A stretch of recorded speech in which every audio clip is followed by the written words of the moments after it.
এখন ক্রিকেটারদের মৃত্যু কামনা করতেছে ক্রিকেট ভক্তরা। আপনি কি একটাবার চিন্তা করতে পেরেছেন যে ক্রিকেটারদের প্রতি কতটা বিরক্ত এবং তো বাংলাদেশ ক্রিকেট ভক্তরা? নুরুল হাসান সোহান মাঠে অসুস্থ হয়ে পড়েছে, এমন একটা সময়েও কিন্তু মেডিকেল স্টাফরা হাসতেছে। মানে কি এক জাতা অবস্থা! কেননা বিষয়টা তাদের জন্য কিন্তু নাটকই মনে হয়েছে। তাই তো এরকম কিছু ছবি সামাজিক যোগাযোগ মাধ্যমে পোস্ট করে অনেকে লিখতেছেন যে পারফরমেন্সের নামে খবর নেই, ইনজুরিতে পড়ার জন্য সেরা রে। আবার অনেকে লিখতেছেন যে শুধু নাটক কম করো প্রিয়, একটু খেলায় মনোযোগ দিও।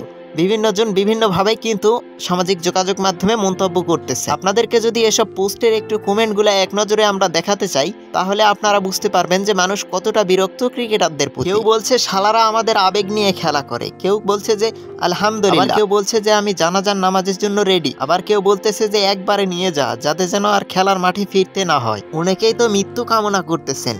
আসলে এসব আরো কিছু কমেন্ট আছে যা আমরা পড়তে পারতেছি না, কিছু রেস্ট্রিকশনের কারণে সব কমেন্ট পড়া যায় না। আপনারা একটু নজর দিয়ে দেখে নিন। বাংলাদেশের ক্রিকেটারদের ইনজুরিতে পড়লেও মানুষ আর বিশ্বাস করতে চায় না, সবই নাটক ধরে নেয়। তবে কিন্তু সত্যি সত্যি কিন্তু নুরুল হাসান সোহান পায়ের গোড়ালির ব্যথাতে কিন্তু মাঠে লুটিয়ে পড়েন।